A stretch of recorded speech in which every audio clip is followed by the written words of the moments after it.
Renzo Bando, may malaking demand ng bayad kaya di kinukuha ng Gilas ang serbisyo para sa ating national team? At Jordan Clarkson, na-snub nga ba sa Asian Games? Yan ang ating mga pag-uusapan para sa video natin ito.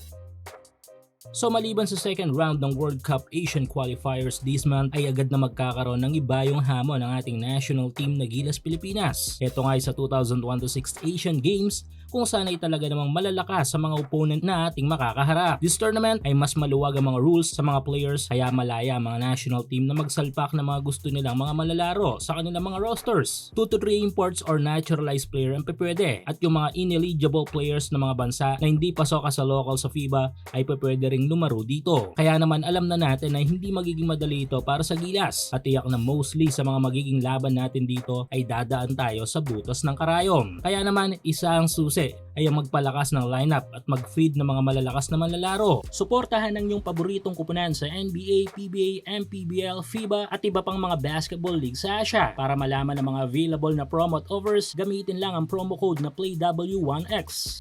Kaya naman ito lang ay 30 players ang inilabas ng Gilas sa pool upang mas malawak ang kanilang mga players option patungo dito sa Asian Games. Pero out of 30 players ay may dalawang mga malalaro na hinahanap ang mga Gilas fans na hindi nga nakasama sa pool na ito. Ang una na nga dito ay si Jordan Clarkson.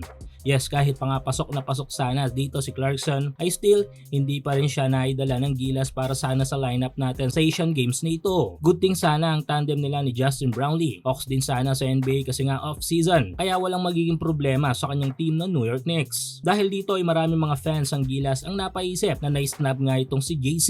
Pero sa side naman ng SBP at Gilas sa tingin ko ay may mga personal na reason sila kaya hindi naidala si Clarkson dito. Syempre hindi na naisa publiko yon. Tulad na lamang ng budget at maraming agreements. Hindi rin kasi ganun kadaling magdala ng isang legit active NBA player sa isang tournament na hindi pasok sa sanction ng FIBA. Same thing with Japan na walang NBA player sa kanilang lineup this Asian Games like Rui Hachimura at si Yuki Kawamura. Ang pangalawang player ay si Renzo Bando.